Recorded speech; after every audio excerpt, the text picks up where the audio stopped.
Ketika 22 tahun yang lalu, putra mahkota hukum Magnus dari Norwegia mengumumkan ia akan menikahi gadis ini, semua orang di negara itu terkejut.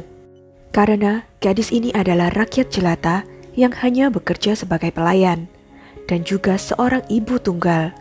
Apalagi mantan suaminya adalah pria yang bermasalah dengan hukum dan dipenjara. Sepertinya semua orang di Norwegia menentang pernikahan ini.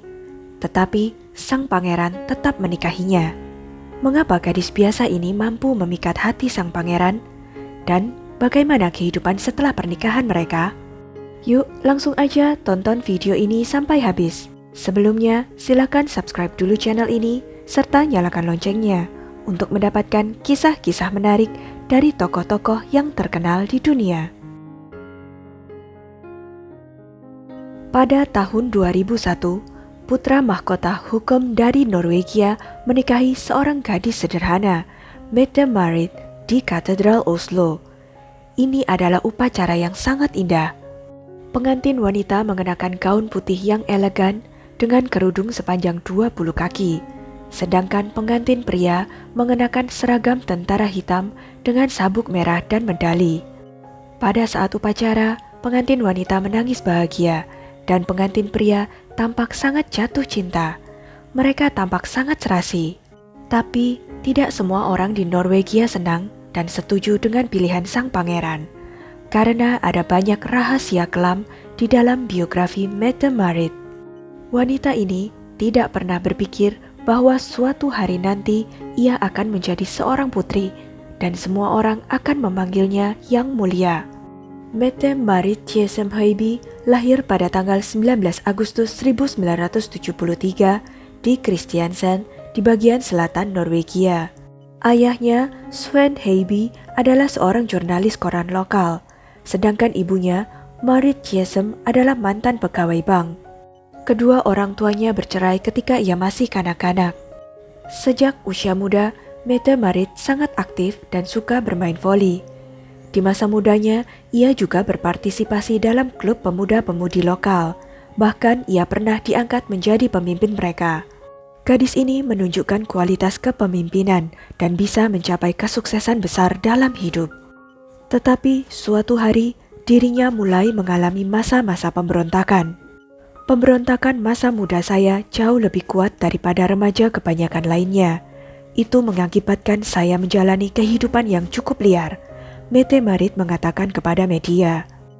Di tahun-tahun sekolah tingkat SMA-nya, calon putri Norwegia ini menyukai pesta liar yang penuh alkohol dan zat ilegal.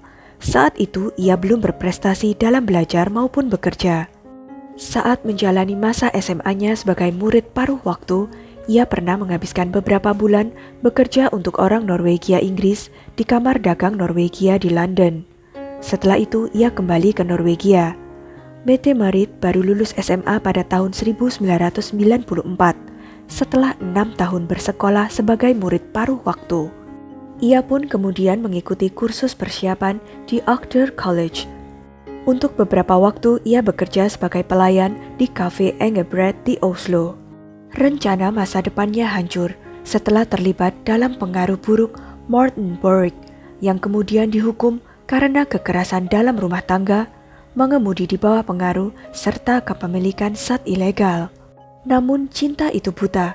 Saat Mette-Marit berusia 23 tahun, ia melahirkan anak sulungnya yang ia beri nama Marius. Pacarnya, Morten Borg, tentu tidak ingin menjadi ayah.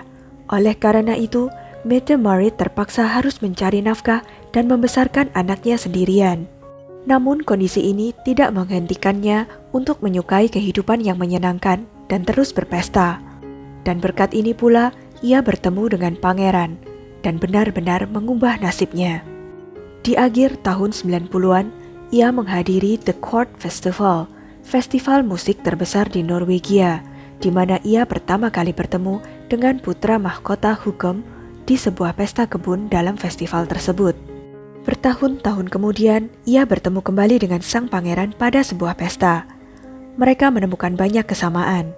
Sang pangeran juga mempunyai sedikit sifat pemberontak.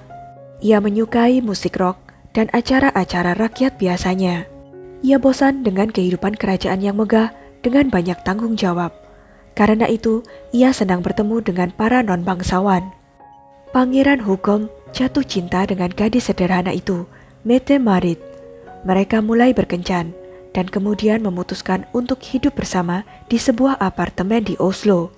Pangeran menyadari bahwa ini adalah cinta sejati dalam hidupnya. Ia pun siap mengadopsi putra Mette-Marit, Marius. Ia memutuskan untuk menikahi kekasihnya dan memberinya cincin berlian. Pada tahun 2000, mereka bertunangan. Namun untuk waktu yang lama, ia tidak berani mengumumkan pertunangannya, karena ia mengerti bahwa pernikahan dengan orang biasa dengan masa lalu yang kelam akan menyebabkan skandal. Dan begitulah yang terjadi.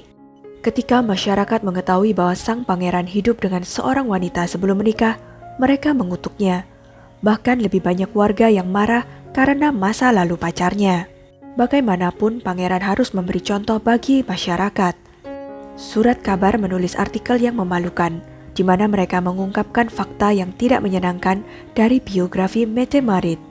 Hanya ayah Pangeran Hukom, Raja Harald, yang mendukung pilihan anaknya. Mungkin karena ia sendiri pernah harus berjuang dalam waktu yang lama untuk membujuk ayahnya, Raja Olaf, untuk mengizinkannya menikah dengan orang biasa, teman masa kecilnya, Sonja Haraldsson, yang sekarang menjadi ratu. Hubungan Pangeran Hukom dan Mette-Marit berada di bawah tekanan publik untuk waktu yang lama karena berita dan gosip yang beredar. Sang pangeran bahkan memutuskan bahwa ia sudah siap untuk menyerahkan tahta demi tetap bersama wanita yang ia cintai.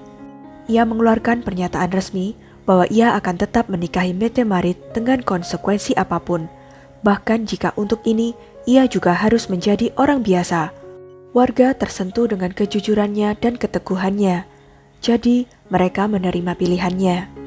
Masyarakat melihat bahwa itu adalah cinta sejati, jadi mereka memaafkan calon putri atas semua dosa masa lalunya. Sebelumnya, Mette-Marit juga berbicara di depan konferensi pers dan mengatakan bahwa ia menyesali masa lalunya yang memalukan. Pangeran Hukom sangat mengagumi istrinya. Ia berkata bahwa Mette-Marit memiliki bakat besar untuk berhubungan dengan orang-orang. Empatinya adalah bakat. Hal yang sama juga terjadi pada anak-anak. Jika mereka memiliki masalah, mereka mendatanginya. Dia tahu bagaimana menghadapi mereka dengan baik, kata Pangeran Hukom. Setelah pernikahan mereka, Mette-Marit mulai dikenal sebagai Yang Mulia Putri Mahkota Mette-Marit. Mantan pramusaji, ibu tunggal, dan penyuka pesta ini tiba-tiba menjadi istri pangeran yang sempurna dan dipanggil Yang Mulia. Sungguh menakjubkan bagaimana wanita ini telah berubah dari masa lalunya. Mette-Marit melahirkan 2 anak untuk suaminya, laki-laki dan perempuan, melupakan pesta selamanya, bahkan berusaha menerima pendidikan yang lebih baik. Sejak menjadi putri mahkota, Mette-Marit telah mengambil beberapa kursus tingkat universitas. Pada tahun 2012, ia memperoleh gelar master di manajemen eksekutif. Ia juga melaksanakan tugas kerajaan. Sang putri juga menghadiri semua acara resmi dengan suaminya, serta berperan aktif di dalam kehidupan umum di Norwegia, misalnya membantu perjuangan AIDS. Saat ini, putra mahkota Hukom dan istrinya telah hidup bersama selama 22 tahun. Ini mungkin adalah pernikahan yang sangat bahagia. Anak-anak mereka sudah berusia 17 dan 18 tahun. Sedangkan putra tertua Mette-Marit, Marius, juga sudah dewasa. Marius tidak memiliki gelar kerajaan. Ia tidak suka tampil di depan umum dan memilih pergi untuk tinggal di Amerika. Saat ini warga Norwegia sudah lama lupa tentang masa lalu kelam putri mereka. Tidak ada yang akan ingat bahwa Mette-Marit mencintai pesta dan pernah bekerja sebagai pelayan. Hari ini ia adalah panutan bagi banyak orang, ibu yang peduli dan aktivis sosial yang bertanggung jawab. Terlepas dari beberapa kontroversi yang sempat ia lakukan. Kisah ini membuktikan bahwa seorang wanita dengan latar belakang apapun bisa menjadi seorang putri. Dan hanya cinta sejati yang dapat menghancurkan prasangka buruk dalam hubungan sosial apapun. Sekian kisah tentang Mette-Marit dan Pangeran Hukom. Jangan lupa untuk klik like, share, subscribe, dan komen ya. Sampai jumpa lagi di video-video selanjutnya.